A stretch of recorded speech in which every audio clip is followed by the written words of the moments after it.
Maya Johnson walked into that break room expecting nothing more than a bottle of water, but what she got instead were 5 words that would shatter her world and ignite a war she never asked for. When Ethan Carter carelessly announced he'd never date a black woman, he had no idea she was standing right behind him, or that fate was about to force them together in the cruelest twist of irony imaginable. What starts as a battle of pride and principle spirals into something neither of them saw coming, a dangerous attraction that defies logic, family, and everything they thought they knew about themselves. Her protective brother vows to end it.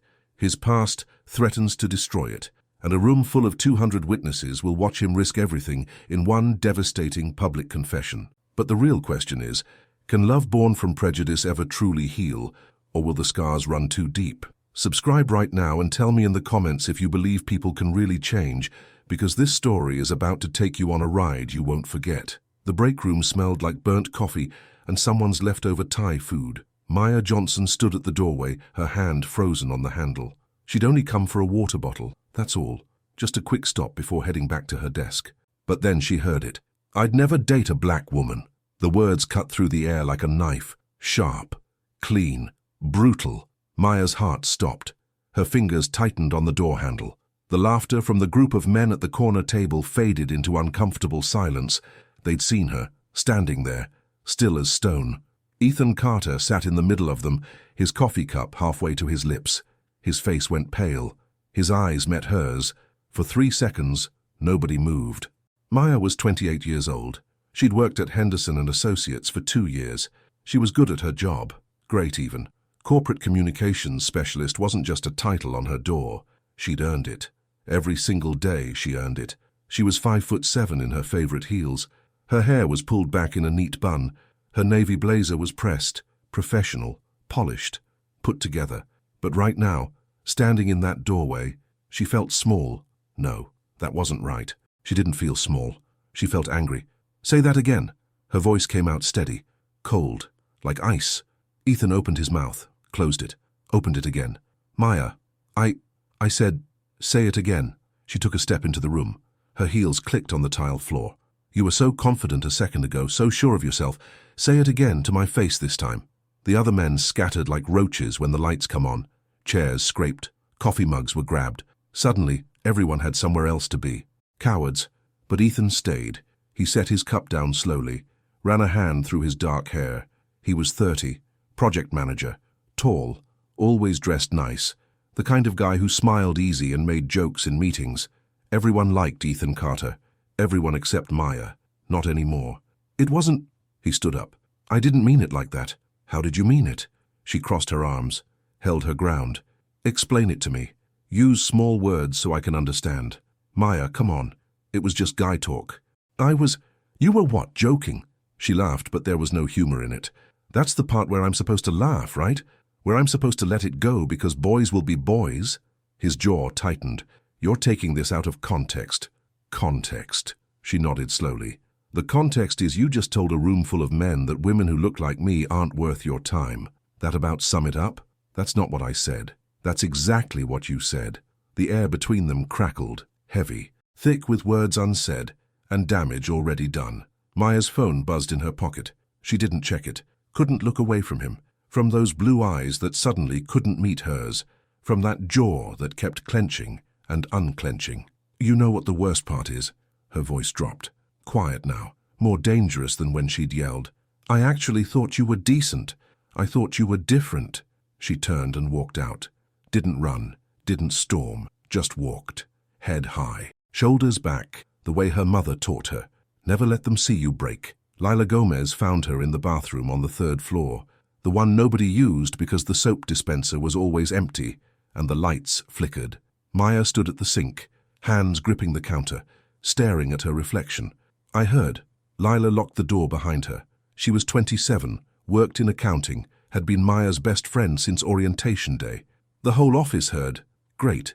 Maya turned on the faucet. Cold water. She didn't know why. She just needed something to do with her hands. "You okay? Do I look okay?" Lila came closer, leaned against the counter beside her. "You look like you want to punch someone." "I do." "Want me to hold your earrings?" That got a laugh. Small, but real. Maya turned off the water. I can't believe I work with people like that. He's an idiot. He's more than an idiot. Maya grabbed a paper towel, dried her hands, threw it in the trash harder than necessary. He's everything I've been trying to avoid my whole life. Every guy who looks through me. Every man who thinks I'm not good enough for him before he even knows my name. Lila touched her arm. Gentle. Screw him. You know your worth. I do. Maya nodded. But it still hurts. I know. They stood there for a minute. Two friends in a flickering bathroom. One hurt. One holding space for that hurt. Maya's phone buzzed again. She pulled it out. An email from HR. Oh, you've got to be kidding me. She read it once, twice, 3 times, hoping the words would change. They didn't. What? Lila leaned over to look. Oh, no. Oh, yes. Maya's laugh was sharp, bitter. The universe has jokes today. The email was short, professional, devastating. Maya Johnson and Ethan Carter have been selected to co-lead the upcoming spring fundraiser event. First meeting scheduled for tomorrow, 9 a.m., conference room B. Can you refuse? Lila asked. And look like I can't handle working with him? Like he got to me? Maya shook her head. No, I'll do the project. I'll be professional. I'll smile in meetings and send polite emails and pretend like everything is fine. And then I'll never speak to him again once this is over. Lila hugged her. Tight. The kind of hug that says I've got you without words. Maya hugged back. Let herself have this moment. This small pocket of safety before she had to face the rest of the day. Come on, Lila said finally. Let's get out of this creepy bathroom. The lights are giving me horror movie vibes. Maya smiled. Thanks for coming to find me. Always. They walked out together, back to their desks, back to emails and phone calls and the 100 small tasks that made up a workday. But Maya couldn't focus. Not really. Her mind kept replaying it. I'd never date a black woman. 5 words. That's all it took to crack something open inside her. Something she'd worked so hard to protect. Conference room B had windows that looked out over the city, glass walls, a long table, 12 chairs. Maya arrived at 8:55 a.m. Early. Always early. She set her laptop down at one end of the table, pulled up the project file, made herself busy. Ethan walked in at 9:02. Late, of course. Morning. He tried to smile. It died halfway. Maya looked up, looked back down. Good morning. 2 words. Professional. Nothing more. He sat at the other end of the table, put 3 empty chairs between them.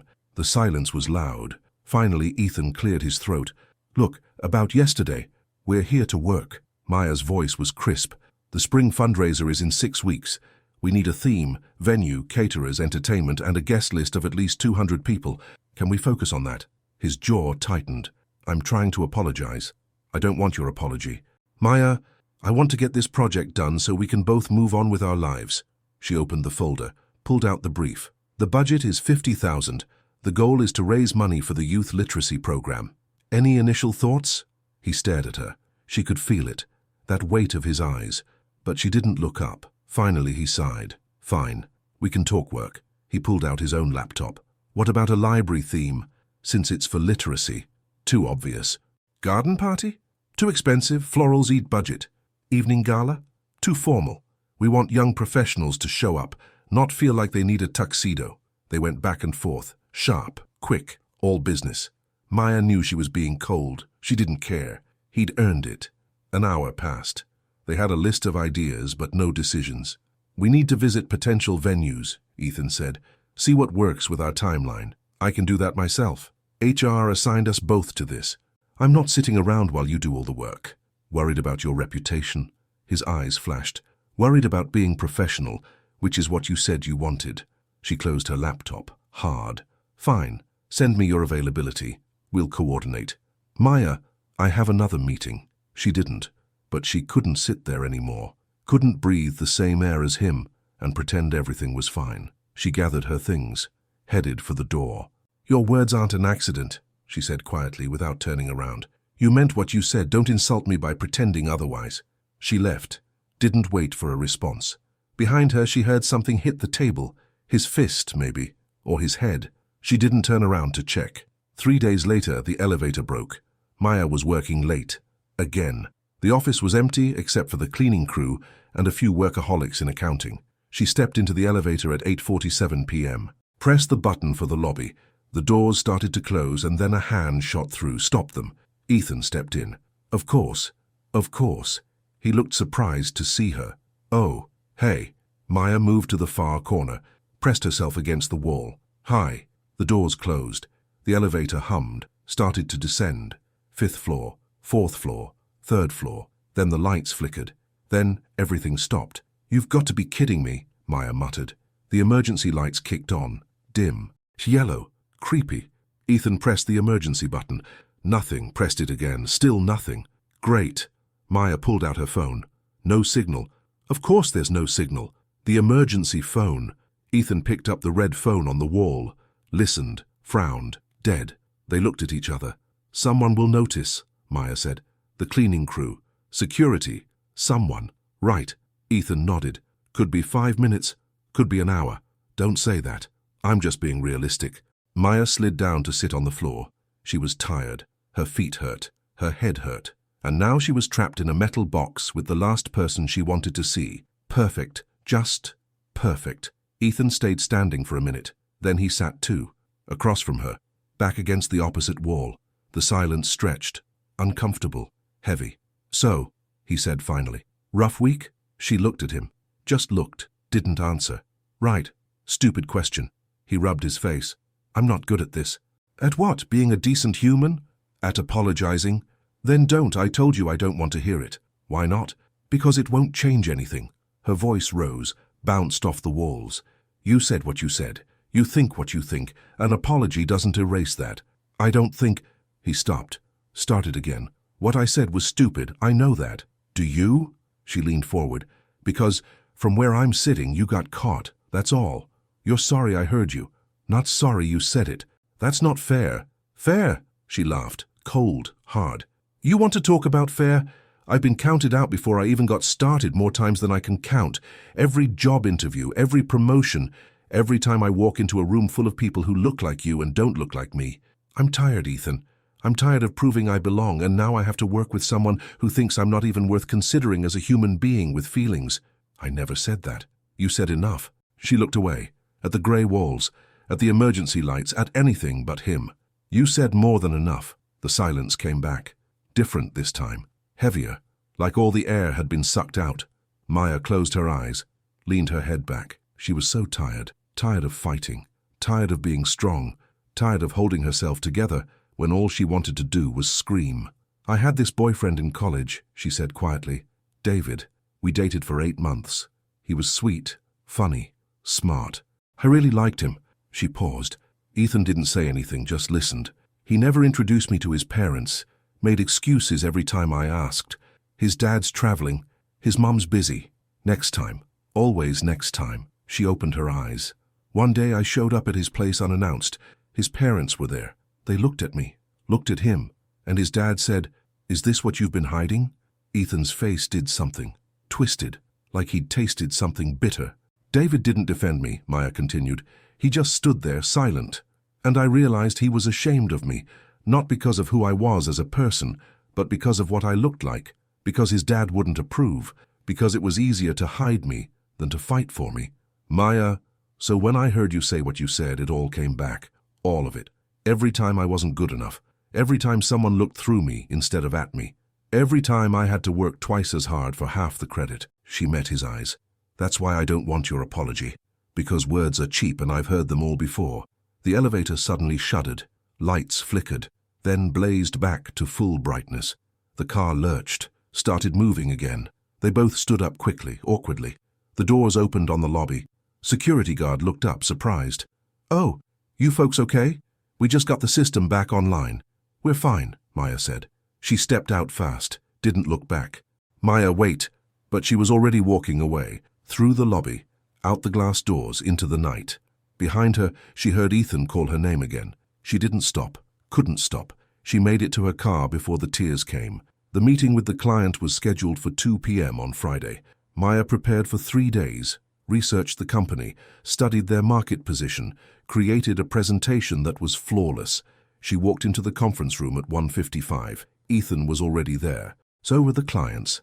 3 men in expensive suits, late 40s, all white, all watching her walk in with the kind of look she'd learned to recognize, sizing her up, deciding if she belonged. "Gentlemen, this is Maya Johnson," Ethan said. "Corporate communications. She'll be presenting our strategy." Handshakes, fake smiles, small talk about weather and traffic. They sat. Maya opened her laptop, pulled up the presentation. "Before we begin," one of the clients said, "Mr. Peterson, the CEO, I just want to say we appreciate Henderson's commitment to diversity." The word hung in the air, heavy, loaded. Maya's spine straightened. "I'm here because I'm good at my job, Mr. Peterson, not to fill a quota." His smile faltered. "Of course, I didn't mean—" "Shall we begin?" She clicked to the first slide. Professional, composed, screaming inside. The presentation went well. She knew it did. Her numbers were solid, her strategy sound. Even Peterson had to admit it. But halfway through, he interrupted. "This is all very nice, but does your firm have experience with our demographic?" "We have experience with multiple demographics," Maya said evenly. "Could you be more specific?" "Well, our customer base is primarily—" He paused, chose his words carefully. "Upscale." There it was, the implication, clear as day. Maya opened her mouth to respond. "Professional, calm, even though her blood was boiling." But Ethan cut in. "Mr. Peterson." His voice was sharp, cold. "Maya graduated top of her class from Northwestern. She's handled accounts twice the size of yours, and her presentation is flawless. So, unless you have specific questions about the strategy, I suggest we move forward." The room went quiet.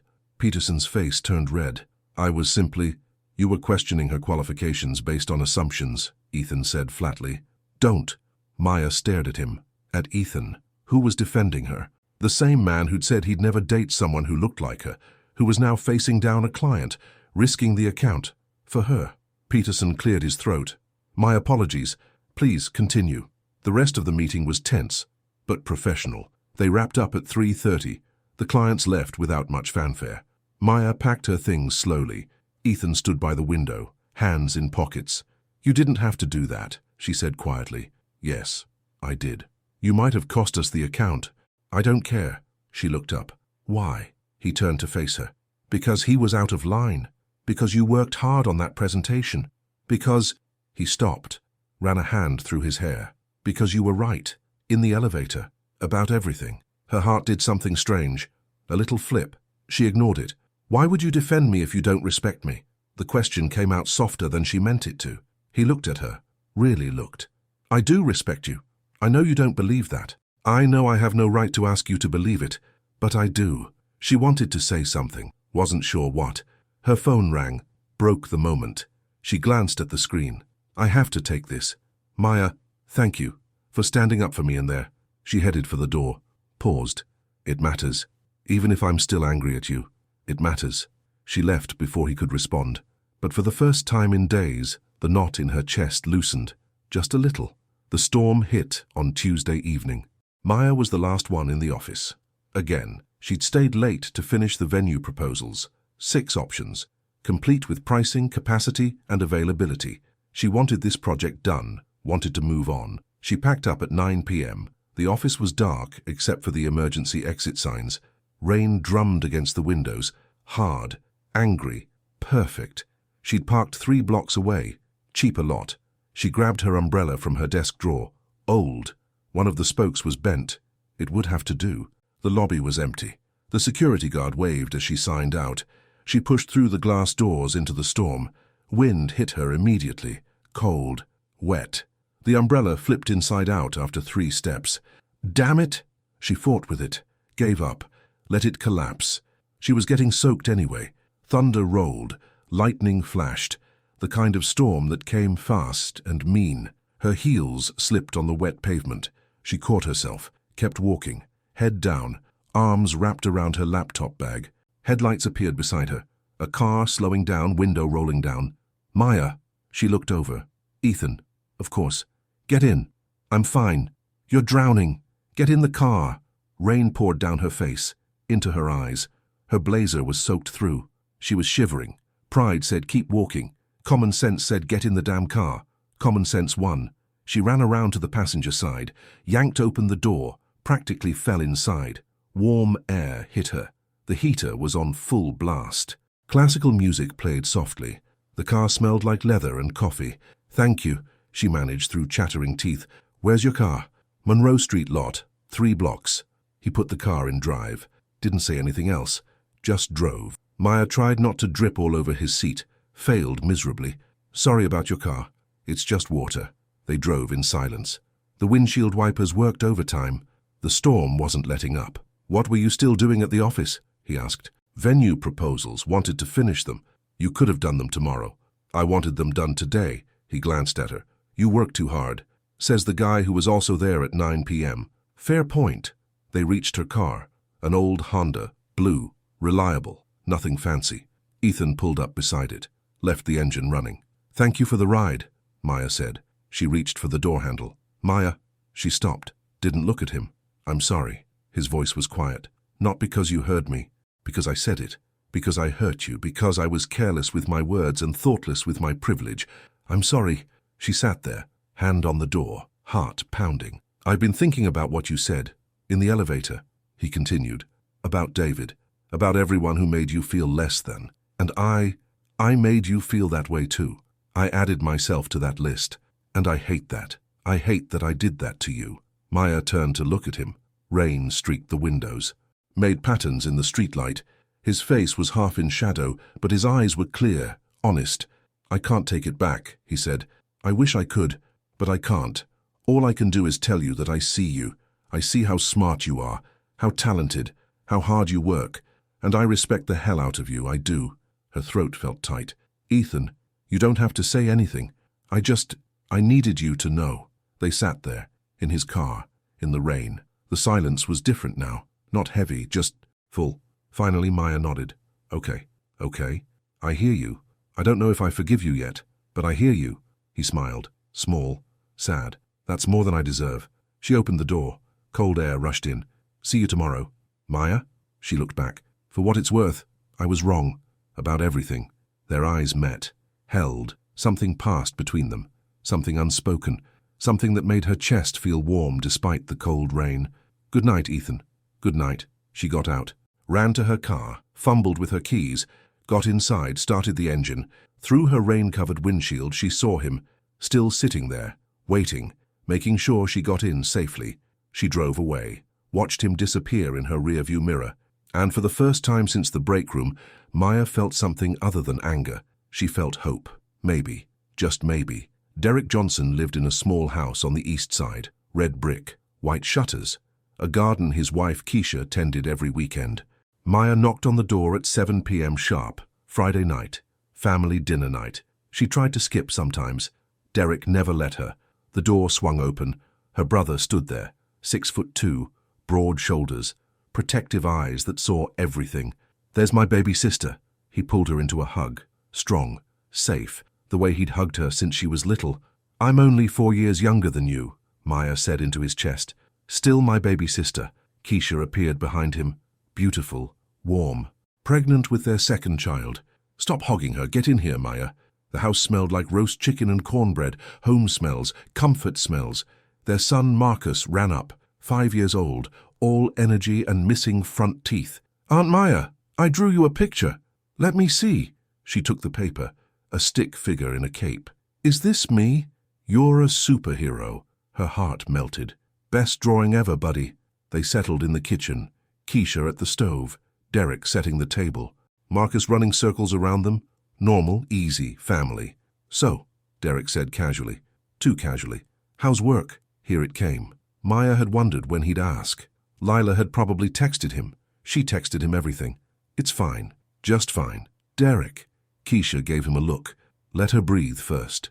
I'm breathing. Work is work. Maya grabbed plates, helped set the table, avoided eye contact. They sat down to eat, said grace, passed dishes.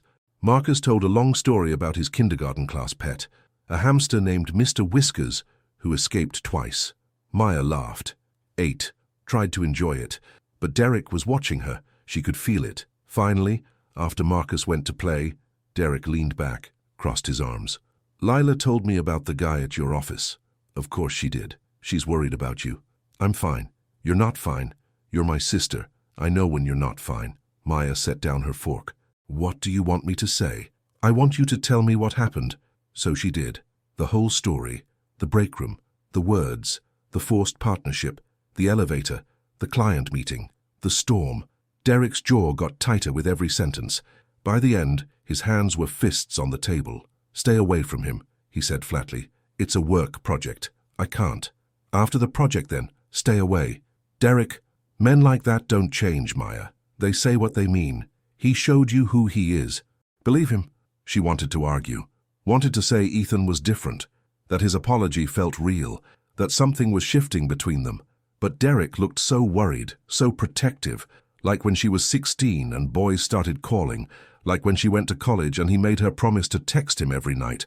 "It's just work," she said quietly. "That's all." "Good. Keep it that way." He reached across the table, squeezed her hand. "You deserve someone who sees you, who values you, who would be proud to stand next to you. Don't settle for less." "I won't." But doubt crept in, quiet, insistent. What if Derek was right? What if Ethan's words in the car were just guilt talking? What if she was setting herself up to get hurt again? She stayed until 8, hugged everyone goodbye, drove home with Derek's words echoing in her head. Men like that don't change. But what if he was wrong? What if people could change? What if Ethan already was? Monday morning came too fast. Maya arrived at the office with coffee and determination. The venue proposals were ready. They needed to pick one today. Ethan was already in the conference room. He looked tired, shadows under his eyes, hair slightly messy. "Morning," he said. "Morning." She set her laptop down. "I have the proposals ready. 6 options. We need to narrow it down." "Okay." He pulled his chair closer, not right next to her, but closer than before. "Show me what you've got." They worked through them. A hotel ballroom, too corporate. A restaurant private room, too small. An art gallery, interesting. A rooftop terrace, beautiful, but weather-dependent. "What about this one?" Ethan pointed to number 5. "The community center downtown." Maya pulled up the details. "It's the right size, good location, in budget, but it needs decorating. It's pretty bare. That could work in our favor. We can theme it however we want. Make it personal." She looked at the photos again. He was right. It was a blank canvas. "Okay, this one then." "Yeah? Yeah. Let's book it." He smiled. Real. Warm. "Great. I'll call them this afternoon." They kept working. Details, timelines, guest lists. Hours passed without Maya noticing. It was easy, working with him, when they weren't fighting, when they were just focused on the task. Around 7 p.m., Ethan leaned back, stretched. "I'm starving. Have you eaten?" "No." "There's a Thai place that delivers. Want to split something?" She should say no. Should go home. Should keep distance between them. "Sure," she heard herself say. "Pad Thai." "Perfect," he ordered. They kept working. The food arrived. They ate at the conference table, laptops open, papers everywhere. "This sauce is incredible," Ethan said around a mouthful of noodles. Maya laughed. "You have some on your chin?" He wiped it. Missed. "Gone?" "Other side." He wiped again. "Now?" "Here." She reached over without thinking, used her napkin, wiped the sauce away. Their eyes met. "Close, too close." She pulled back quickly. "There, got it." "Thanks." His voice was quiet, different. The air changed, charged. Maya focused on her food. Her heart was doing that thing again, that little flip. "You're really smart," Ethan said suddenly. She looked up. "What?" I wanted to say that. You're smart. The way you organize these proposals, the way you think through problems. It's impressive." Heat crept up her neck. "It's just doing my job. It's more than that. You're good at this, really good." He paused. "I'm glad HR paired us up even if you weren't at first." She smiled despite herself.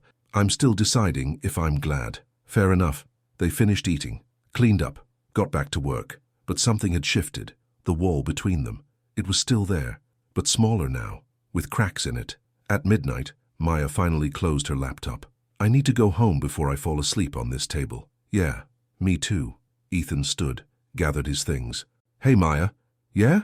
Thanks for giving me a chance to prove I'm not, to show you I'm trying." She looked at him, at his tired eyes and honest face. "You're welcome." They walked out together, to the elevator, down to the lobby, out to the parking lot. Her car was close tonight, but he walked her to it anyway. "Drive safe," he said. "You too." She got in, started the engine, looked up to wave goodbye. He was still standing there, watching, making sure she got in okay, just like in the rain. Her heart did that flip again, bigger this time. She drove away smiling, Tuesday morning, Lila cornered her in the cafeteria. Okay, spill. Lila set down her coffee, fixed Maya with a knowing look. Spill what? Don't play innocent. I saw you and Ethan leaving together last night, late, looking all cozy. Maya's face burned. We were working on the project. Uh-huh. Working. Is that what they call it now? Lila, I'm just saying, you two looked very comfortable together. For people who supposedly hate each other, I don't hate him. Oh, really? Lila grinned. Interesting development. There's no development. We're being professional, that's all. Maya, I've known you for 2 years. I know your professional face. That was not your professional face last night. That was your I'm thinking about him face. Maya grabbed her coffee. You're seeing things. Am I? Lila leaned forward. Because I also saw the way he looked at you. Like you're the only person in the room, like he's trying to memorize you. Stop. Why? Because I'm right? Because it's complicated. Love is always complicated. Nobody said anything about love. Not yet. Lila sat back, smug. But you're thinking about it. Admit it. Maya opened her mouth, closed it, opened it again. What if Derek's right? What if I'm being stupid? What if Derek's wrong? What if you're being brave? Brave is different than stupid. So is careful different than scared. Lila touched her hand. Gentle. Look, I'm not saying jump into anything. I'm saying don't shut the door before you see what's on the other side, okay? Maya nodded slowly. Okay, good. Now finish your coffee, and maybe put on some lip gloss, just in case you run into someone. Lila! What? I'm being supportive. Maya laughed. Real. Light.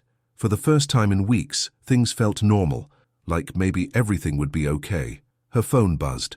A text. Ethan, Community Center confirmed. Booked for April 12th. You made us look good with those proposals, thank you. She read it twice. Typed a response. Deleted it. Typed again. Maya, great. Team effort. 3 dots appeared. Disappeared. Appeared again. Ethan, best team I've ever been on. She stared at the screen. Her heart raced. Lila watched with a knowing smile. Shut up, Maya said. I didn't say anything. You're thinking it. Loud and clear, girl. Loud and clear. Ethan's mother lived in a small Cape Cod house. Yellow paint, blue door, wind chimes on the porch. He visited every Sunday. Dinner, sometimes just coffee. Always an hour, at least. Grace Carter opened the door before he could knock. I heard your car. Hi, Mum. He hugged her. She smelled like lavender and home. You look tired. Work's busy. Work is always busy. This is different. She pulled back, studied his face. What's wrong? He should have known better. Mothers always knew. They settled in the living room, her with tea, him with coffee. The afternoon light came through the windows, made everything soft, golden. There's this woman at work, he started. Grace's eyebrows lifted. Oh, it's not. I messed up. Bad. Said something stupid. Hurt her. What did you say? He told her. All of it. The break room. The words. Maya's face. The weeks of trying to apologize. The slow thaw between them. Grace listened. Didn't interrupt. Her face showed nothing. But her eyes. Her eyes were disappointed. Ethan, she said finally, where did you learn to talk like that? I don't know. I wasn't thinking. It just came out. Words don't just come out. They come from somewhere. From beliefs. From things we've been taught. Directly or indirectly. He looked down, ashamed. I know. Your father.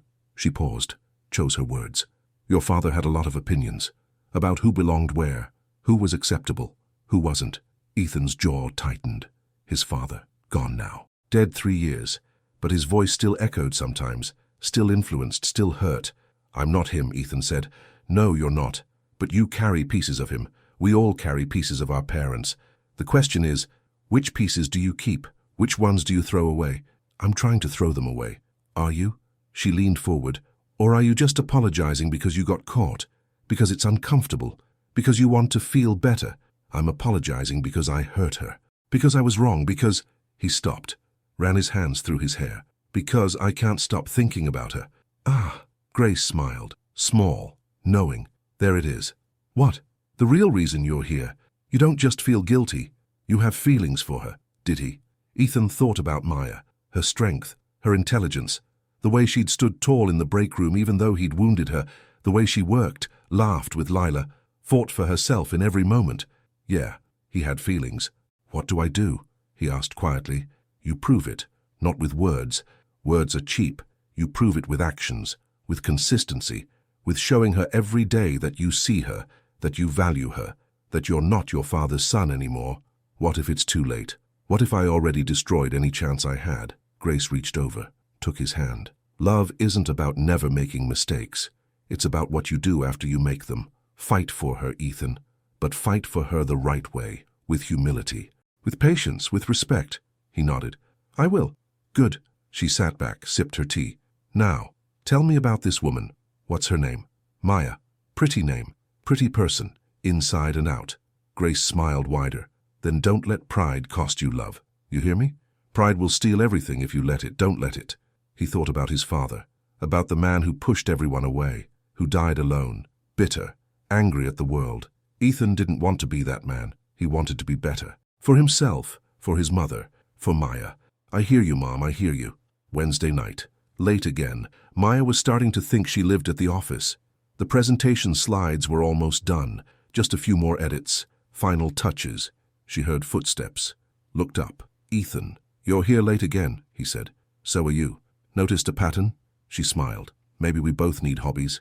He laughed. Pulled up a chair. Can I see what you're working on? She turned her laptop. Showed him. Just finishing the pitch deck for the event. Want to make sure it's perfect for the next board meeting. It's already perfect. You're a perfectionist. Is that a bad thing? No, it's impressive, exhausting, but impressive. They worked in comfortable silence for a while. Then Ethan spoke. Can I tell you something? Maya looked up. Okay. My dad left when I was 12. Just walked out one day. Didn't come back. She set down her pen, gave him her full attention. He was never happy. Always angry. Always disappointed with everything. My mom tried so hard. Cooked his favorite meals. Kept the house perfect. It was never enough. He stared at his hands. Before he left, he told me that compromise makes you weak, that letting people in makes you vulnerable, that the only way to protect yourself is to keep walls up. Ethan. I believed him. For a long time, I believed him. Built walls everywhere. Kept people at a distance. Made careless jokes to deflect. To protect myself from actually feeling anything. Maya's chest tightened. She knew about walls. Had her own. That thing I said. In the break room. He looked at her finally. It wasn't truth. It was armor. It was me throwing up walls before anyone could get close. Before anyone could matter. Why are you telling me this? Because you asked me once why I would defend you if I didn't respect you. And the truth is, you scare me. She blinked. What? You're smart, strong, confident. You know who you are. You don't apologize for taking up space, and that terrifies me. Because I spent my whole life trying not to feel things, and then you walked into my world and made me feel everything. The room was so quiet. Just the hum of the air conditioning. Just their breathing. I'm not asking you to forgive me, Ethan continued. I'm not asking you for anything. I just wanted you to know that you were right about the words not being an accident. They came from somewhere broken in me, and I'm trying to fix that, trying to be better. Maya didn't know what to say. Her heart pounded. Her mind raced. Thank you, she managed finally, for trusting me with that. Thank you for listening. They sat there, in the quiet, in the honesty, in the space between what was and what could be. The janitor came by, startled to see them. Oh, didn't know anyone was still here. The moment broke. They laughed awkwardly, started packing up. I should go, Maya said. Yeah, me too. They walked out together. Elevator, lobby, parking lot. Her car. Maya, Ethan said as she opened her door. Yeah, if I could take it back. What I said, I would. In a heartbeat. I know. She drove home, hands shaking, heart full, mind spinning. She thought about David, about his silence, about how he'd let his father's words crush what they had. Ethan wasn't silent. He was fighting his father's voice, fighting his own past. That had to mean something, right? Thursday morning, coffee shop on 5th Street. Maya needed caffeine before facing the day. She stood in line, scrolling through emails, not paying attention, until she heard Derek's voice. Maya. She looked up. Her brother, standing 10 feet away, staring past her, at the man behind her. Ethan. Oh no. Derek. Hey, I was just... What is he doing here? Derek's voice was cold, dangerous. Getting coffee. Same as everyone else. Maya stepped between them. It's fine. It's not fine. Ethan stepped forward. Look, I understand you don't trust me, but I'm not... You're not what? Not the guy who disrespected my sister. Not the one who made her cry. I made her cry. Ethan looked at Maya, stricken. "Derek, stop," Maya said, but her brother was on a roll. "Guys like you are all the same. Think you can say whatever you want, do whatever you want, then apologize and expect everything to be fine." "I don't expect anything," Ethan said quietly. "I'm just trying to do better." "Better? You should have been better from the start." "You're right, I should have." Derek blinked, surprised, like he'd expected a fight and got agreement instead. "I messed up," Ethan continued. "I hurt Maya. I said something terrible, and I'm spending every day trying to prove that's not who I am. That's not who I want to be. Prove it to someone else. Stay away from my sister." "That's not your call," Maya said, her voice sharp, final. Both men looked at her. "I appreciate you wanting to protect me, Derek, I do, but I can make my own choices. I can decide who I work with, who I talk to, who I trust. He doesn't deserve your trust. Maybe not. Maybe I'm being stupid. Maybe I'll get hurt." She looked at Ethan, at his honest eyes. "But that's my choice to make, not yours." Derek's jaw worked. "Maya, I love you. You're my brother. But you can't fight my battles for me. Not this one." He stared at her for a long moment, then shook his head. "I'm trying to protect you. I know, but sometimes protection looks like trust. Trust that I know what I'm doing. Trust that I can handle myself." Derek looked at Ethan. "If you hurt her again, you'll answer to me. Understood?" He walked out, didn't look back. Maya closed her eyes, breathed, tried to calm her racing heart. "I'm sorry," Ethan said softly. "I didn't mean to cause problems with your family." "You didn't. I did, by caring about you despite knowing better." The words hung there, heavy, true. "You care about me?" Ethan asked. She looked at him. "Unfortunately." He smiled, small, hopeful. "Unfortunately? It would be easier if I didn't." "Yeah, it would." They got their coffee, walked out together.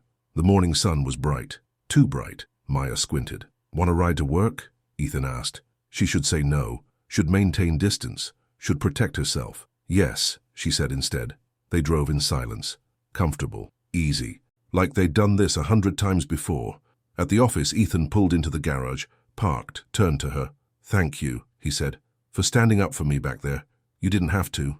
"I know, but you did anyway." "Yeah, I did." They sat there, looking at each other. The car hummed. Time stretched. "Maya, let's get inside. We have that 10 o'clock meeting." She got out before he could finish, before she could hear what he was going to say, before she could do something stupid like admit how much she wanted him to finish that sentence. This was dangerous. This thing between them. This pull. This connection. But God help her. She didn't want it to stop. Friday afternoon. The community center. They were doing a walkthrough, making final decisions about layout and decorations. Music played from someone's phone in the kitchen. Soft, jazzy, a piano melody that made everything feel dreamlike. Maya stood in the middle of the main room, arms crossed, imagining tables, lights, people. "What are you thinking?" Ethan asked. "String lights, across the ceiling, maybe some plants. Make it feel warm, inviting. I like it. What else? A photo backdrop, something fun, Instagram-worthy." She turned to him. "And we need a good DJ, someone who can read the room. I know a guy, he's great." "Of course you do." He grinned. "What's that supposed to mean?" "You know everyone. It's annoying." "Annoying? Or impressive?" "Annoying. Liar." She tried not to smile. Failed. The music changed. Slower now. A song about second chances and new beginnings. Ethan held out his hand. "Dance with me." "What?" "No. Come on. We need to test the acoustics." "That's not how acoustics work." "Maya." His voice was soft. "Dance with me. Please." She looked at his hand, at his hopeful face, at the empty room that would soon be full of people celebrating. "One dance," she said. "That's it." She took his hand. He pulled her close. Not too close. Just enough. One hand in hers, the other on her waist. Gentle, respectful. They swayed. Simple, easy, like they'd been doing this forever. "You're a good dancer," Maya said. "My mom made me take lessons. 8th grade. I hated it then. And now? Now I'm grateful." He spun her gently, brought her back, very grateful. She laughed, real, light, the kind of laugh that came from somewhere deep. They kept dancing. The song played. The room felt smaller, warmer, like it was just them. Like nothing else existed. "Maya," Ethan said quietly. "Yeah? I need to tell you something." Her heart raced. "Okay, I'm falling for you. I know I don't have the right. I know I hurt you. I know this is complicated, but I can't pretend anymore. I can't pretend you're just my co-worker, that this is just a project. You're more than that, so much more. She stopped moving, looked up at him, at his honest eyes, at the vulnerability there. Ethan, you don't have to say anything. I just needed you to know.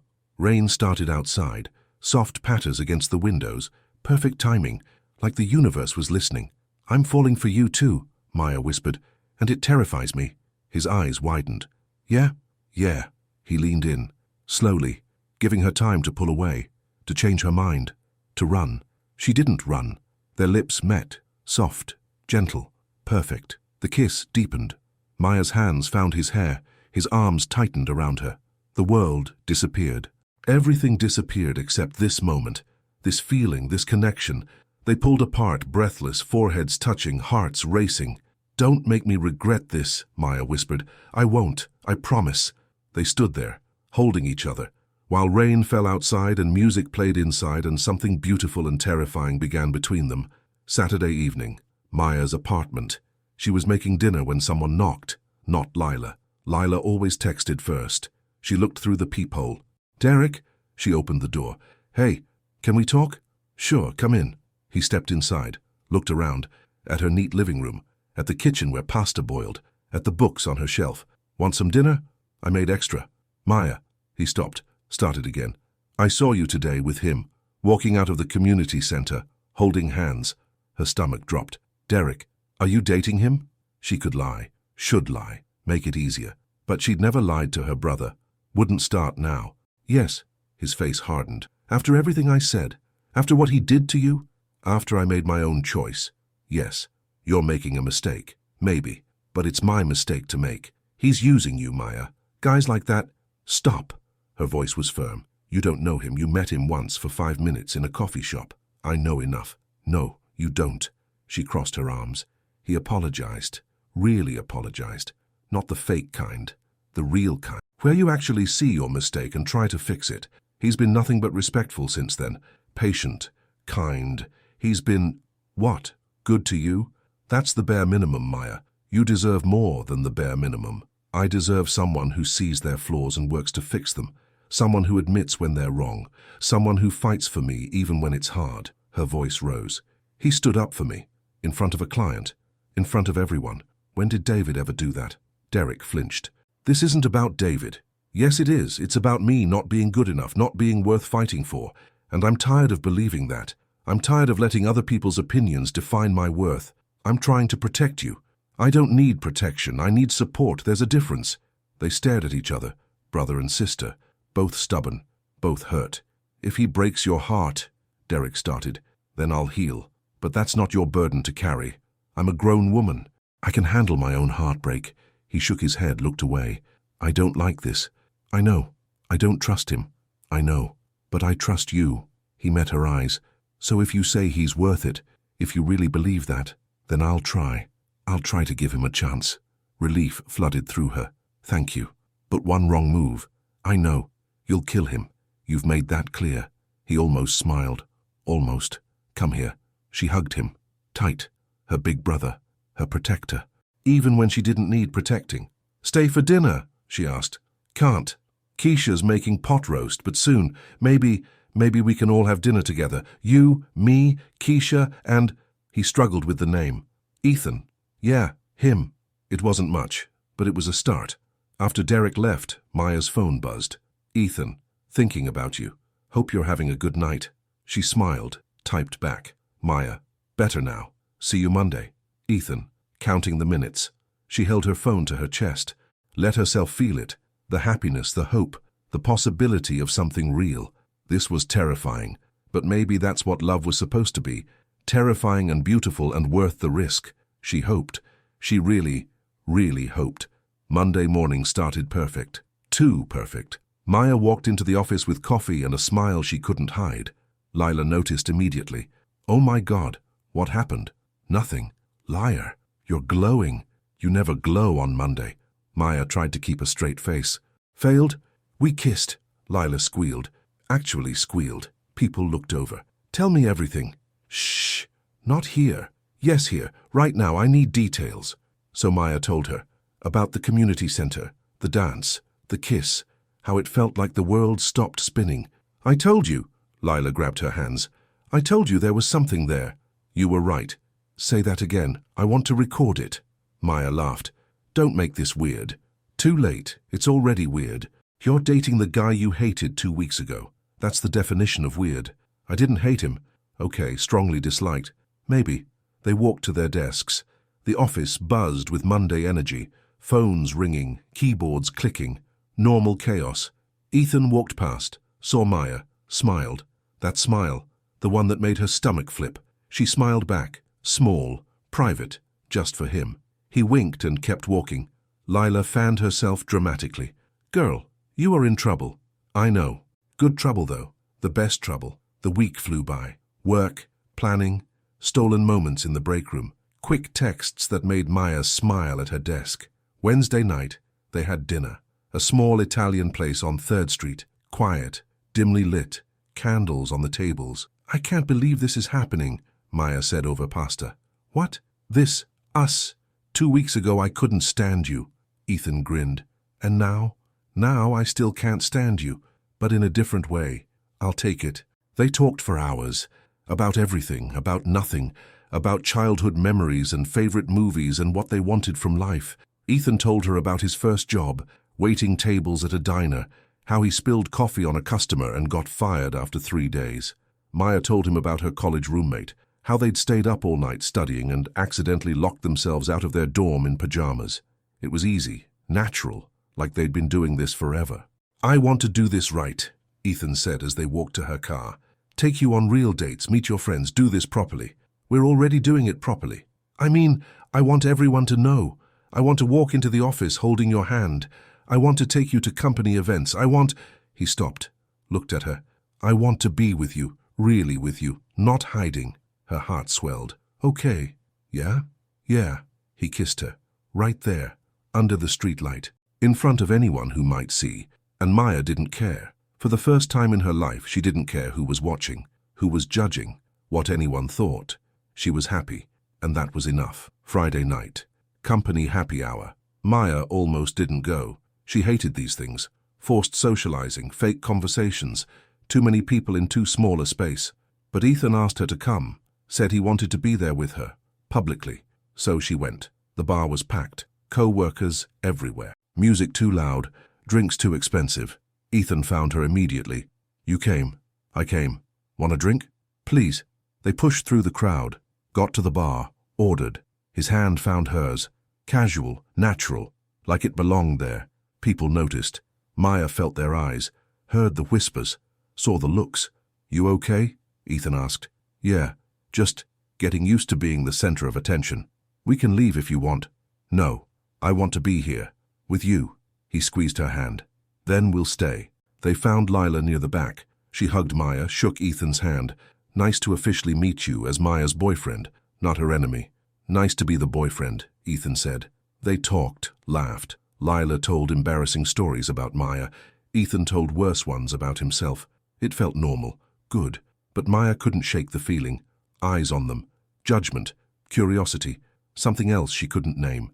Then she saw him, Derek, standing by the door, looking right at her. What was he doing here? She excused herself, walked over. Derek, what are you— We need to talk.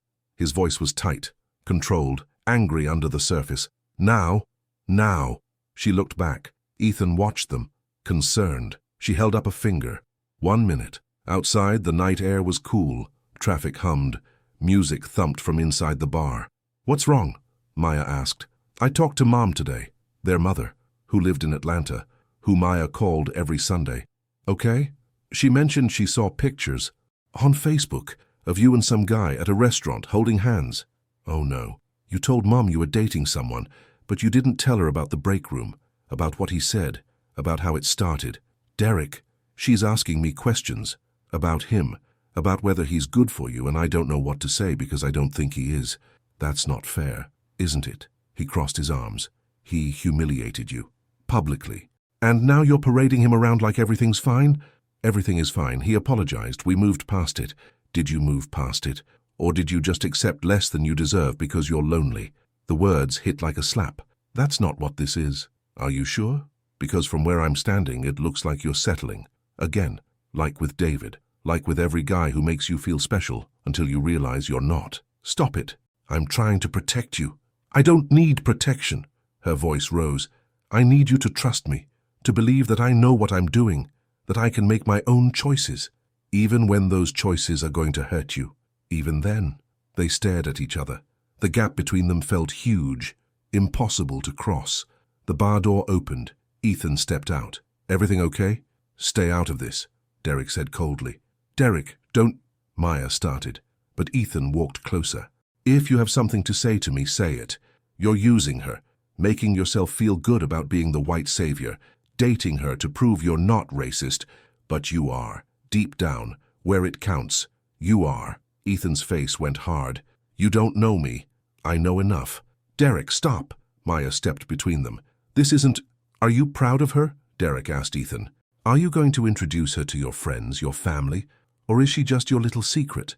The black girl you're slumming with until something better comes along? That's enough. Ethan's voice was dangerous. Low, controlled. Prove me wrong then. Tell everyone in there about her.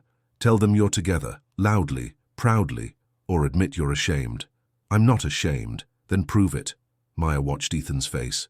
Watched the war happening there. Pride fighting with vulnerability. Fear fighting with love. I don't have to prove anything to you, Ethan said finally. And there it was. The wrong answer. Derek laughed, bitter. That's what I thought. He looked at Maya, disappointment in his eyes. When he breaks your heart, and he will, don't say I didn't warn you. He walked away, disappeared into the crowd on the street. Maya stood there, frozen, hurt, spreading through her chest like ice water. Maya! Ethan reached for her. She pulled away. You couldn't just say it. You couldn't just tell him yes, that you're proud, that you want everyone to know. It's not about that. Then what's it about? It's about him trying to control you, trying to make decisions for you. I wasn't going to play his game. It wasn't a game. He was asking if you're serious about me, if this is real, and you couldn't answer. Because I don't owe him an answer, but you owe me one. Her voice broke. Do you want people to know? Do you want to walk in there right now and tell everyone we're together? Or are you embarrassed? I'm not embarrassed. Then why won't you say it? Because... He stopped, ran his hands through his hair, frustrated, cornered. Because it's complicated. Complicated. She laughed. No humor in it. That's what people say when they're ashamed, but don't want to admit it. That's not what I mean. Then what do you mean, Ethan?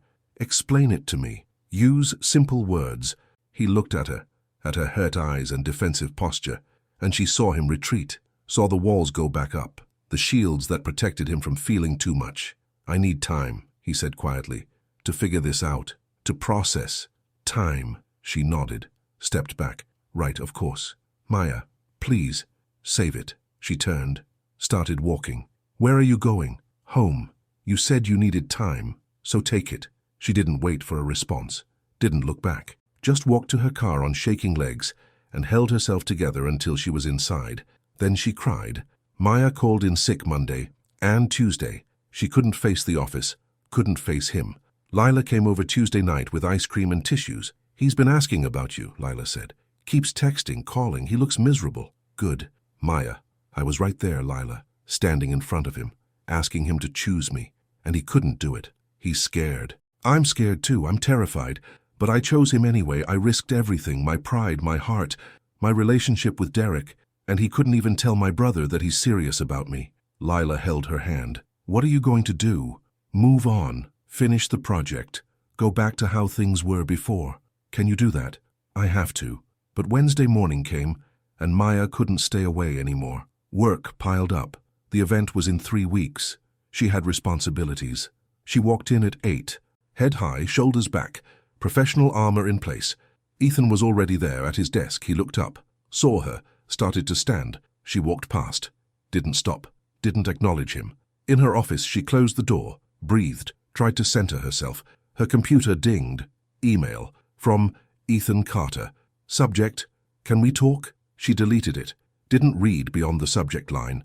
Another email, then another, then texts. She ignored them all. At lunch, he caught her in the hallway. Maya, please, 5 minutes. I have a meeting. You don't. I checked your calendar. That's creepy. I'm desperate. She looked at him finally, really looked. He did look miserable. Dark circles, wrinkled shirt, hair messier than usual. What do you want, Ethan? To apologize, to explain, to what? To tell me you need more time, that it's complicated. Save it. I heard it all Friday night. I was wrong. Yes, you were. Let me make it right. You can't. Some things you can't take back. Some moments you can't redo. She moved past him. We'll finish the project professionally, then we're done. Maya, I'm done, Ethan. I'm done putting myself out there for people who can't meet me halfway. I'm done accepting less than I deserve, and I'm done with you. She walked away, didn't let him see her cry, not again. The next 2 weeks were torture. They worked together. Polite, professional, cold. Every email was formal. Every meeting was efficient. Every interaction hurt. Maya threw herself into work. Finalized details, confirmed vendors, checked and rechecked lists. The event was Saturday, 1 day away. Everything was ready. She was alone in the office Friday night. Final review, making sure nothing was forgotten. The door opened. Grace Carter walked in. Maya stood, surprised. Mrs. Carter. Hello, dear. I hope I'm not intruding. No, I was just... How did you know I'd be here? Mothers know things. Grace smiled, warm, kind. Do you have a moment? Of course. They sat. Grace studied her with gentle eyes. Ethan told me what happened. Maya looked down. Oh, he's miserable. Hasn't eaten properly in days. Barely sleeps. Keeps talking about how he messed everything up. Mrs. Carter, please, call me Grace. She leaned forward. I'm not here to make excuses for my son. He was wrong. I told him that. But I wanted you to understand something about him, about us. Maya listened. Ethan's father left us when he was young, but before he left, he spent years tearing us down, making us small, making us afraid to be vulnerable, to be seen. Grace's eyes were sad. Ethan learned to protect himself by building walls, by never letting anyone too close. It's taken him 30 years to start tearing those walls down. I understand that. I do. But I can't be with someone who's ashamed of me. He's not ashamed of you, dear. He's ashamed of himself, of his past, of what he said in that break room. He thinks he doesn't deserve you, and when your brother challenged him, he panicked. Not because he's embarrassed of you, but because he's terrified you'll realize you can do better. Maya's chest tightened. I'm not saying you should forgive him, Grace continued. That's your choice. But I wanted you to know, he loves you, really loves you. The kind of love that scares him because it's real, because it matters, because losing it would destroy him. He said he needed time. He was being a coward. I told him that too. Grace smiled. But cowards can become brave if they have something worth fighting for. And you, Maya, are worth fighting for. She stood, touched Maya's shoulder. Tomorrow, at the event, he's going to fight, really fight. I just wanted you to be prepared, to know that when he does, it's real. It's not for show. It's not to win a game. It's because he finally understands what he almost lost. Grace left. The office was quiet again. Maya sat there, thinking, feeling, hoping despite herself. Tomorrow, the event. Everything would change, one way or another. Saturday morning, the day of the spring fundraiser. Maya arrived at the community center at 7. Vendors were already setting up, tables, chairs, sound equipment, lights. She coordinated everything, checked lists, fixed problems, stayed busy so she wouldn't think about tonight, about seeing him, about what Grace had said. Ethan arrived at 8. He looked nervous, determined. He tried to catch her eye. She focused on work. By 6 p.m. everything was perfect. String lights glowed across the ceiling. Plants and flowers made the space warm. The photo backdrop looked Instagram-ready. Music played softly. Guests started arriving. 200 people. Donors, colleagues, friends. Everyone dressed up, smiling, excited. Maya wore a navy dress. Simple, elegant, made her feel strong. She saw Ethan across the room. He wore a dark suit. Looked good. Too good. Their eyes met. Held. He started walking toward her. Lila intercepted. You look amazing. Thanks. He's been staring at you all night. I know. Are you going to talk to him? Eventually. Maybe. I don't know. The presentations were scheduled for 7. Maya would go first. Company updates. Thank donors. Introduce the program recipients. She stood at the makeshift stage, microphone in hand, 200 faces watching. Good evening, everyone. Thank you for being here. She got through her speech. Smooth, professional, received applause. And now my co-lead on this project will say a few words. Ethan Carter. She handed him the microphone, started to walk away. He touched her arm. Gentle. Wait, please. She stopped. Ethan faced the crowd. Thank you all for coming. This event wouldn't be possible without the amazing work of Maya Johnson. Applause.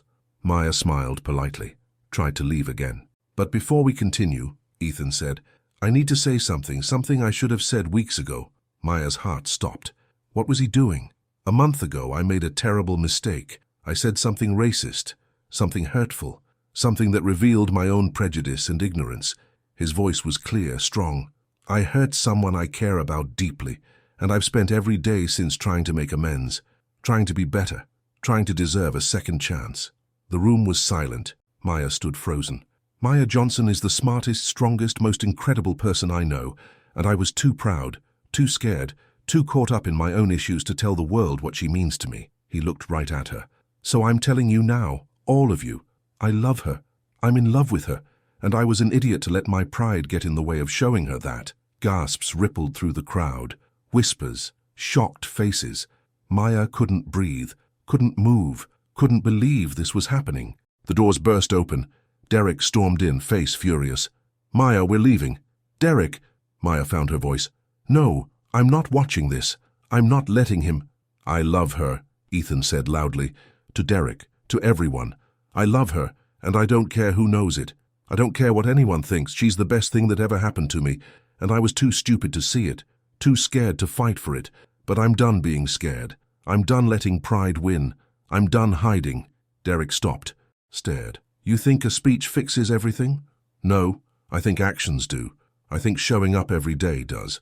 I think choosing her over and over does. Ethan handed the microphone to someone, walked toward them. I'm sorry I couldn't say it at the bar. I'm sorry I retreated.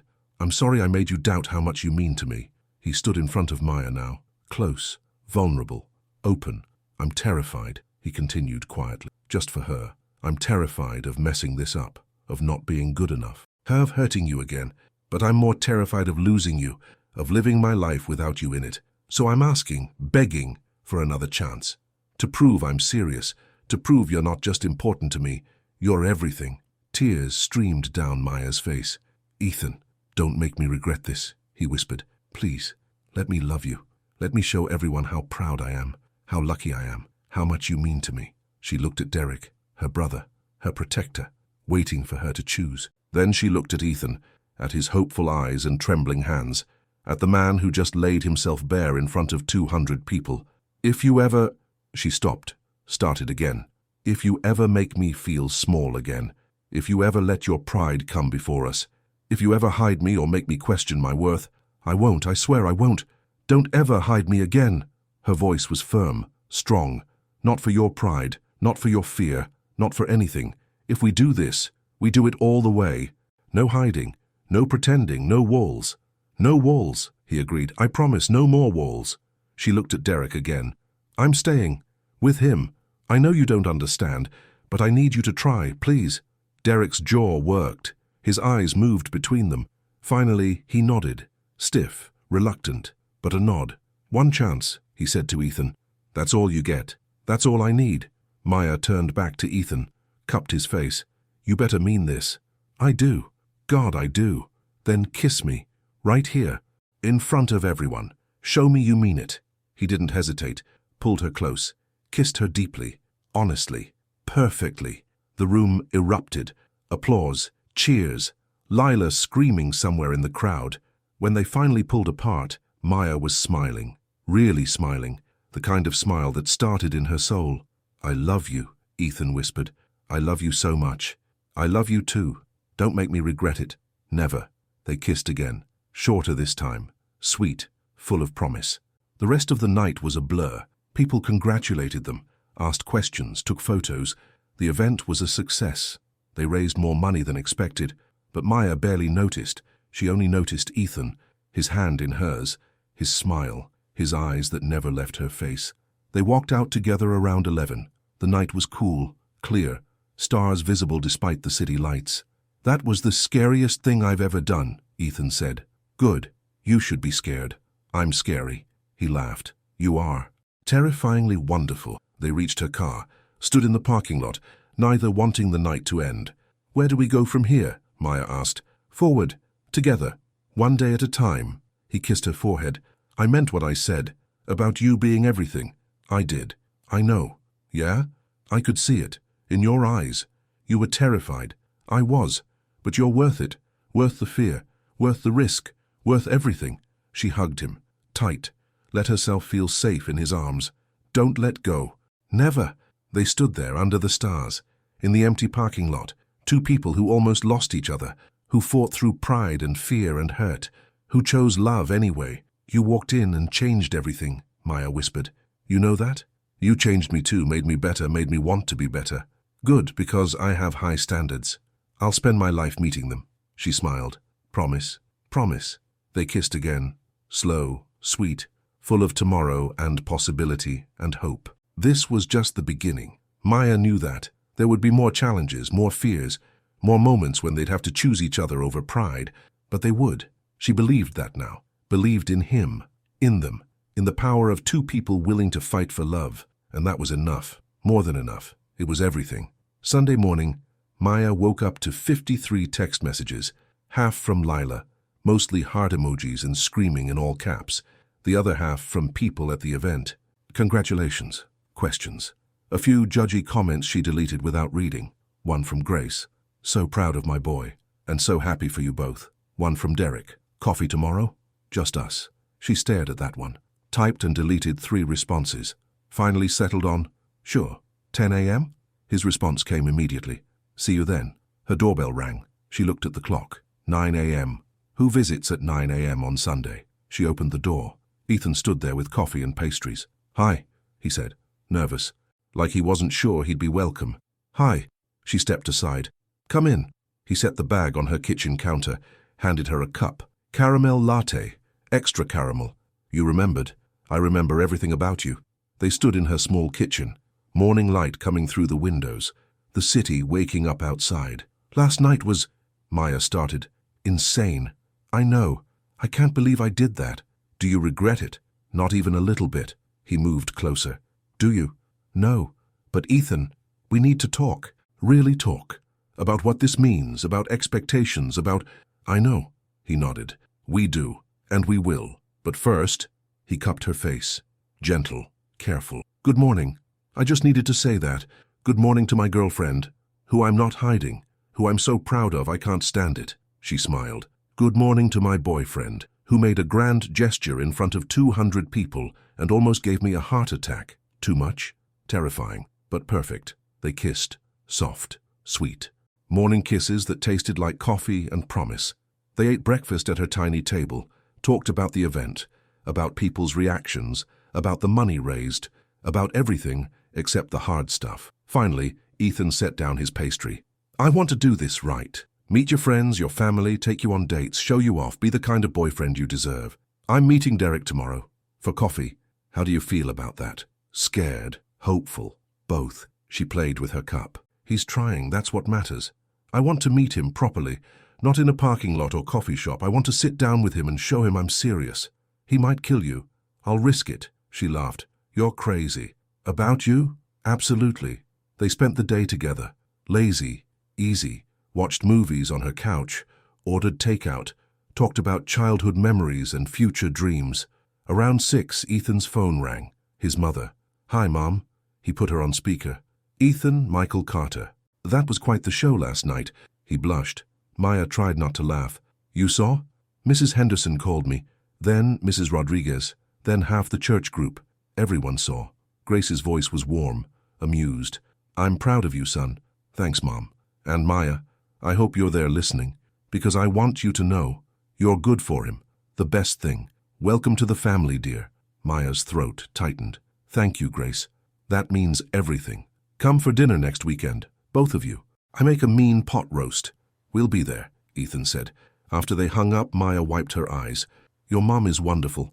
She loves you already. I can tell. How? She called you dear. She only does that for people she really likes. Maya leaned against him. His arm went around her. Natural. Easy. Right. I'm scared, she admitted quietly. Of what? That this is too good. That something will go wrong. That I'll wake up and it'll be gone. It won't be gone. I'm not going anywhere. He kissed her temple. We'll mess up, both of us. We'll fight. We'll have hard days, but we'll get through them together, okay? Okay. I love you, Maya Johnson. I love you too, Ethan Carter. They sat there as the sun set, as the room grew dark, as the city lights blinked on outside. This was real. This was happening, and Maya let herself believe in it. Monday morning, the coffee shop on 5th Street, the same one where Derek had confronted Ethan weeks ago. Maya arrived early, ordered tea, sat in the corner booth, waited. Derek walked in at exactly 10 a.m., punctual, always. He slid into the seat across from her, ordered black coffee, didn't speak until it arrived. So, he said finally, you're really doing this? I am. With him. With Ethan, yes. Derek nodded, sipped his coffee, looked anywhere but at her. Say what you need to say, Maya said gently. I can take it. I'm worried, that's all. I'm worried he'll hurt you, that you'll end up broken, that I'll have to pick up the pieces. You might have to, that's the risk. She leaned forward. But Derek, I need to take that risk. I need to live my life, make my own choices, even if they hurt sometimes. I know, I do, it's just... He stopped, started again. After David, you were so sad, for months, and I hated seeing you like that. Hated that I couldn't fix it. You can't fix everything. That's not your job. You're my baby sister. Of course it's my job, she smiled. I'm not a baby anymore. You'll always be my baby sister. They sat in comfortable silence, years of history between them, childhood memories, scraped knees he bandaged, boys he scared away. Every moment he'd protected her. He really loves you, Derek said quietly. I saw it, on stage. When he looked at you, that was real. It was. And you love him. I do. Then I'll try, really try, to give him a chance, to get to know him, to trust him. He met her eyes. Because I trust you. And if you think he's worth it, then he must be. Relief flooded through her. Thank you. But if he hurts you, I know, you'll kill him. You've made that very clear. He almost smiled. Keisha wants to meet him, properly. Have you both over for dinner? Really? She likes love stories. Says yours is like something from a movie. Maya laughed. It kind of is. Yeah? It kind of is. He reached across the table, squeezed her hand. I'm happy for you, even if I'm terrible at showing it. You're showing it now, that's enough. They finished their coffee, talked about Marcus, about the baby coming, about normal things, easy things. When Maya left, she felt lighter, like a weight had lifted, like everything was falling into place. Wednesday night, dinner at Derek and Keisha's house. Maya and Ethan arrived together. He held her hand walking up the driveway, squeezed it before knocking. You okay? Maya asked. Terrified, but okay. The door opened. Keisha stood there, pregnant, glowing, smiling wide. Come in. So glad you could make it. She hugged Maya, turned to Ethan. And you must be the famous Ethan. I've heard so much about you. All bad, I'm sure. Mixed reviews, but mostly good. She winked. Come on. Derek's in the kitchen. They walked through the house. Homey, warm, pictures on every wall, toys in every corner. Marcus ran up. Aunt Maya. He stopped, looked at Ethan. Who's that? This is my boyfriend, Ethan. Do you like superheroes? Ethan crouched down. I love superheroes. Who's your favorite? Spider-Man. Mine too. Marcus's eyes lit up. Really? Really? Want to show me your toys? Marcus grabbed his hand, dragged him toward the living room. I have the whole collection. Maya watched them go. Her heart swelled. Keisha appeared beside her. He's good with kids. Yeah, he is. And he looks at you like you hung the moon. Stop. I'm just saying. Derek was wrong. I can see it. That man loves you. Derek came out of the kitchen, apron on, spatula in hand. Hey, Maya said. Need help? Nah, almost done. You two can sit. Dinner was awkward at first. Polite conversation, surface topics, everyone dancing around the elephant in the room. Then Marcus asked, how did you and Aunt Maya fall in love? Ethan glanced at Maya, at Derek. That's a complicated story, buddy. I like stories. Well, Ethan set down his fork. I made a big mistake, said something mean. Hurt your aunt's feelings, and I spent a long time trying to make it right, trying to show her I was sorry, that I could be better. Did you say you're sorry? I did. Many times. Did she forgive you? Eventually. Yes. Marcus thought about this. My teacher says everyone makes mistakes, but you have to really mean you're sorry. Do you really mean it? I do. With my whole heart. Good. Because Aunt Maya is the best. You have to be nice to her. I will be, I promise. The tension broke. Laughter filled the table. Real, genuine. After dinner, Maya helped Keisha with dishes. The men took Marcus outside to play. Thank you, Maya said, for giving him a chance. Are you kidding? Derek was being ridiculous. Overprotective brother nonsense. Keisha dried a plate. I saw you two together. The way he looks at you, the way you look at him. That's the real deal. It feels like it. Then don't let anyone, including my stubborn husband, make you doubt it. Follow your heart. It knows what it's doing. Through the window, they watched the men, Derek and Ethan, talking while Marcus climbed on the swing set. It looked normal, easy, like maybe this could work. He's coming around, Keisha said. Just give him time. I will. Later, as they left, Derek walked them out. Ethan, he said, can I talk to you for a second? Maya tensed. Ethan squeezed her hand. I'll be right there. She walked to the car, watched from a distance. Derek said something. Ethan nodded, responded.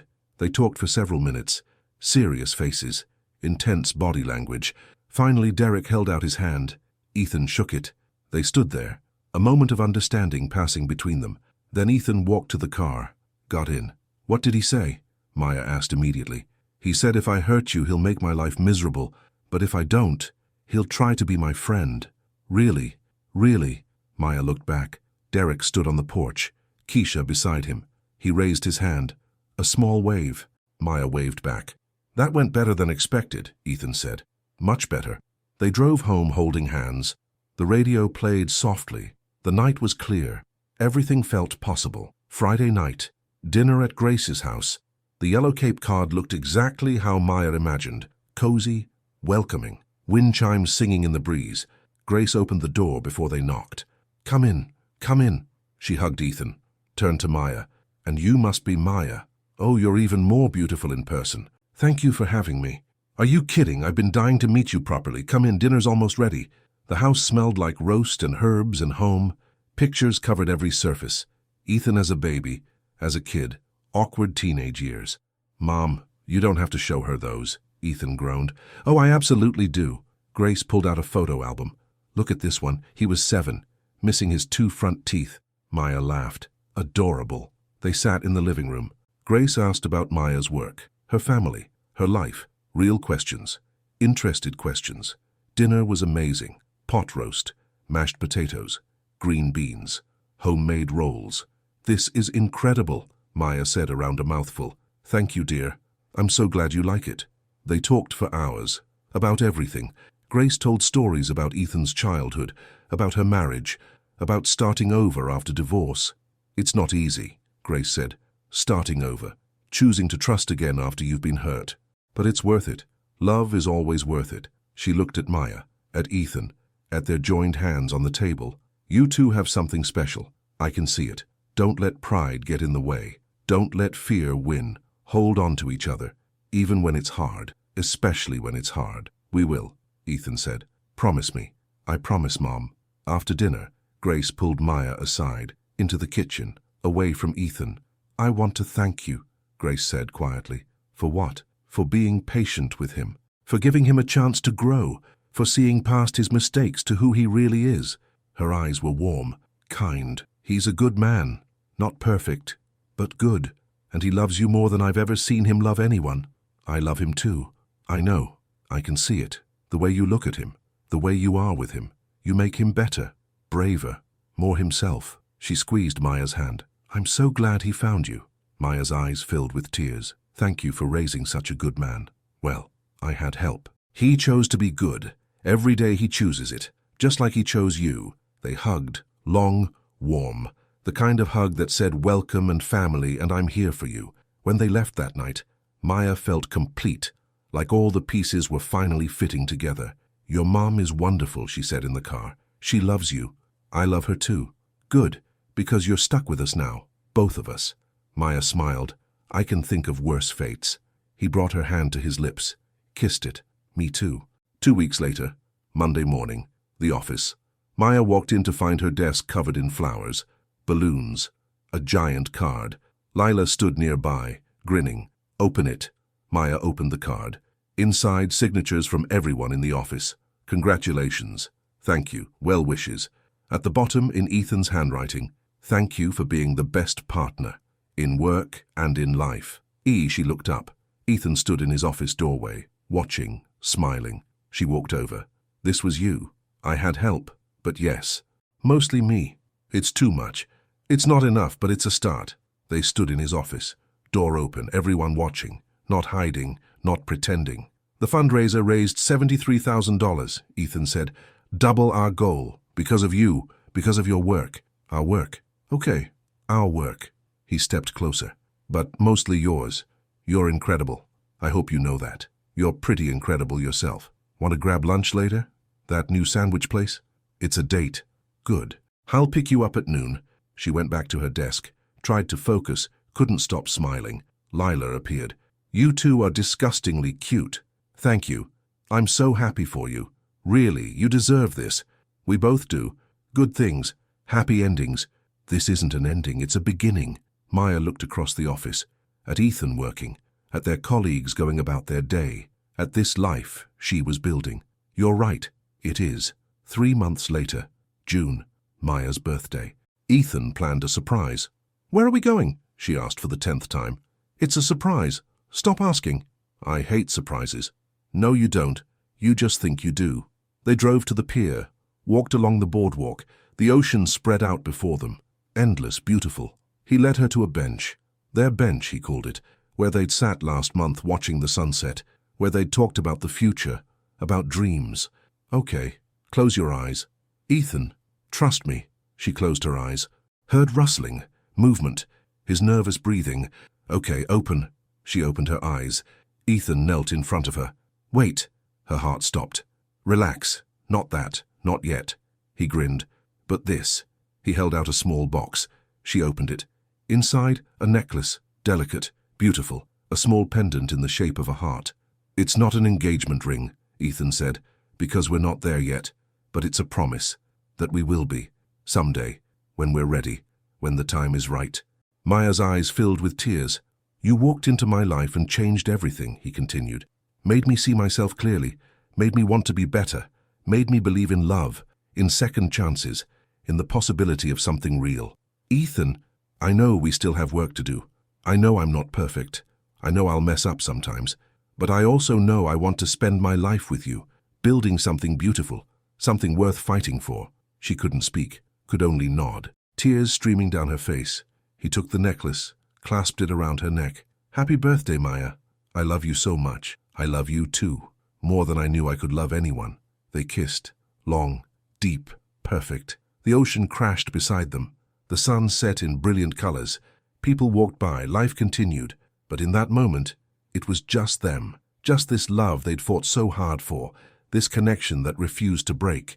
Will you really marry me someday? Maya whispered against his lips. If you'll have me. I will. Then someday, when we're ready, I'll ask. Properly. With a ring. On my knee. And I'll say yes. Yeah? Absolutely yes. They sat on that bench until the stars came out, talking, dreaming, planning, about a house they might buy, kids they might have, a life they'd build together. It wasn't perfect. Nothing ever was. But it was theirs. And that was enough. More than enough. It was everything. 1 year later, the same community center, another fundraiser, bigger this time, more people, more money raised. Maya stood at the front with Ethan, presenting together, partners in everything now. In the crowd, she saw her family, Derek and Keisha, Marcus, the new baby, Aria, 4 months old. Her mother flew in from Atlanta, sat next to Grace. The two women had become friends, talked every week. Lila sat in the front row, cheering loudly, embarrassingly loud. After the presentation, everyone gathered, celebrating, laughing, sharing stories. Derek approached Ethan. Good speech. Thanks. Maya wrote most of it. She's good at that, always has been. He paused. You're good for her. I can see it. She's happy. Really happy. I'm happy too. Good. Because if you weren't, you'd kill me. I know. Ethan smiled. But I won't give you a reason. I promise. Derek nodded. We're having a barbecue next weekend. Both of you should come. We'll be there. Maya watched them. Her brother and her boyfriend talking easy, natural, like friends. Grace appeared beside her. Look at them. Getting along. I know, it's a miracle. Love creates miracles. Grace squeezed her shoulder. I'm so proud of you, dear, of both of you, of what you've built. Thank you for everything, for raising him right, for accepting me, for being— Maya's voice broke, for being like a second mother. Grace hugged her, tight. Oh, sweetheart. Your family now, always will be. The evening wound down. People left. Vendors packed up. The space emptied.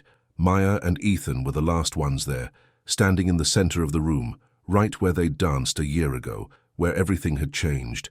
Want to dance? Ethan asked. There's no music. So, we'll make our own. He pulled her close. They swayed, slow, quiet, just them and the echo of their footsteps. I have something to tell you, Ethan said. Okay. I bought a ring. Her heart stopped. What? Last month I've been carrying it around, waiting for the right moment. He pulled back, looked at her. Is this the right moment? Ethan, because I can wait. If you're not ready, I can wait forever. But Maya, he cupped her face. I want to marry you. I want to wake up next to you every morning. I want to build a life with you, have a family with you, grow old with you. I want everything with you. Tears streamed down her face. Happy tears, overwhelming tears. Is that a yes? He asked. Nervous, hopeful. You didn't actually ask. Right, okay, hold on. He knelt, right there, in the empty community center, pulled out a small box, opened it. The ring was perfect, simple, elegant, exactly what she would have chosen. Maya Johnson, you challenged me, changed me, made me better, and I want to spend the rest of my life proving that I'm worthy of you. Will you marry me? She pulled him up, kissed him, deep, long, full of yes and always and forever. I'll take that as a yes, he said when they finally pulled apart. Yes, yes, 1,000 times yes. He slid the ring on her finger. Perfect fit. Like it belonged there. Like it had always belonged there. They stood in that empty room, holding each other, starting a new chapter. Outside the city hummed. Life continued. The world kept turning. But in here, in this moment, everything was perfect. Everything was right. Maya looked at the ring, at Ethan, at the life stretching out before them. She thought about that day in the break room, about the words that had shattered her, about the long journey from hurt to healing, from anger to love. It hadn't been easy. Nothing worthwhile ever was. But they'd fought for it. Both of them. Fought through pride and fear and doubt. Chose vulnerability. Chose honesty. Chose each other. What are you thinking? Ethan asked. That you walked into my life and changed everything. You said that before. I know. But it's still true. Maybe more true now than ever. He kissed her forehead. You changed me too, saved me from myself, from my past, from a life half-lived. We saved each other. Yeah, we did. They walked out together, hand in hand, into the night, into their future.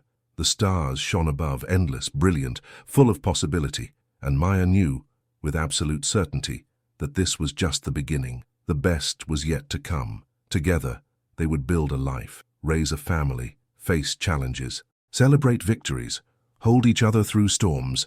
Together they would prove that love, real love, was worth fighting for, worth risking everything for, worth believing in. Ready to go home? Ethan asked. Ready. But Ethan? Yeah? This time, I'll never let go either. He smiled. That smile. The one that still made her heart flip. Promise? Promise. They drove away, leaving the community center behind, but taking the memories with them. The good ones and the hard ones. The moments that had shaped them, changed them, made them who they were. Two people who had found each other in the midst of pain, who had chosen love over pride, who had built something beautiful from broken pieces. This was their story, their journey, their forever, and it was just beginning.